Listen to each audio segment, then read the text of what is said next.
About 15 years ago, I started having some visions, and I didn't know what they were. So I started doing some research on past lives, and I came across channeling, and it was the early 90s, and I didn't know anything about it. I didn't know anybody who did it, and I just knew it was something I was supposed to be doing. So I found a couple books and did some of the exercises and had really visceral responses, but nothing really happened. I was trying to channel verbally, and my limbs would tingle and my eyes would water, and so I would try it periodically and kind of put it aside and come back to it, and took a meditation class and did some other things and did some work on myself. And about a year after I started trying, I sat down one day and just knew I was supposed to have a pencil and paper, and started to do automatic writing. And it's kind of developed over the years.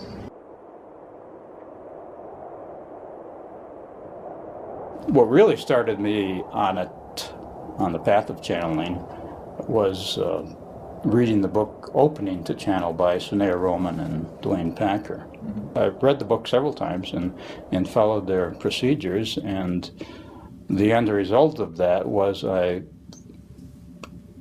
spirit guide came to me.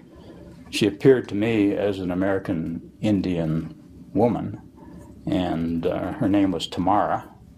And so I channeled her for a few years. I was aware, sort of on the periphery of my awareness, this male Indian. I didn't know who he was, or I didn't know if it was real or if it was my imagination or where it was coming from. I didn't really trust myself as a channel then.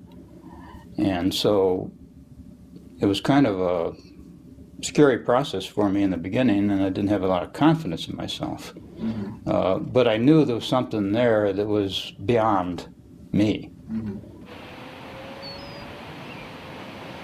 Well, I have several families, as many of us do, and I have more than one marriage. The wife that I have now, I was introduced to in the recording studio. And I was on my third Cryon book at the time.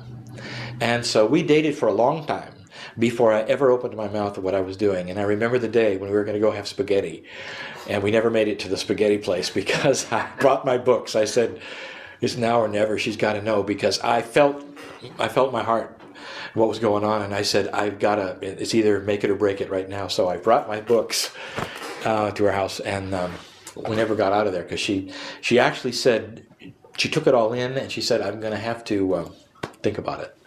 She read the books and called me up, and she says, this is everything I've always believed. Wow. So we had a good meeting and melding at that time. At a certain point, she actually said, well, she'd like to hear what Tobias has to say. So we sat down and here in the living room and did our first channel with Tobias talking. And at a certain point, I started working with a psychologist who had some tough clients, difficult issues, and it would be the psychologist, myself, and of course Tobias. And I really enjoyed that. It was dealing one-on-one in a very intense way, but then as word about that got out, then people wanted to do it in a group. You, the psychologist, Tobias, and a client. And a client, right. And at some point, we literally started here in our living room at home, and just a small group of about a dozen people, and it's now grown into what it is.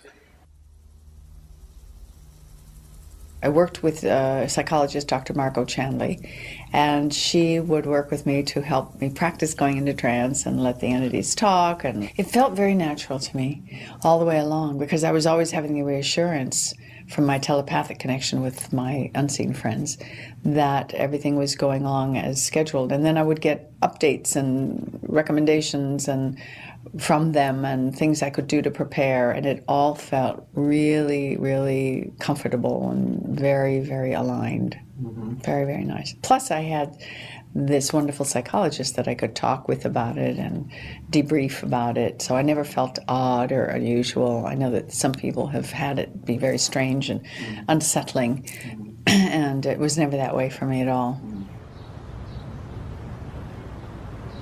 I was actually introduced to a channel who was, doing public sessions at the time.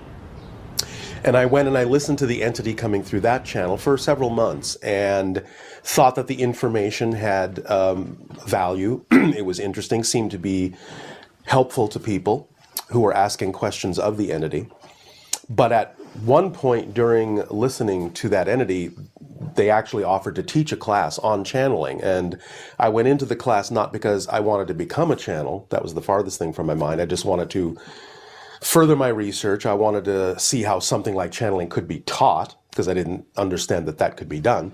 Under one of the guided meditations that the entity was giving, I received what felt like, what I experienced to be a telepathic contact. I decided, well, whether it's really another entity or whether it's just a portion of my consciousness, what I did understand is that channeling itself is an actual altered state. And in that altered state, people have the ability to access information that they might not otherwise be able to in their normal daily waking state. And so in knowing that that information might be able to give people a different perspective on their lives, might be able to help them make the kind of changes that they wanted in their lives constructively, I decided that was reason enough to go ahead and experiment and see how far the channeling would go.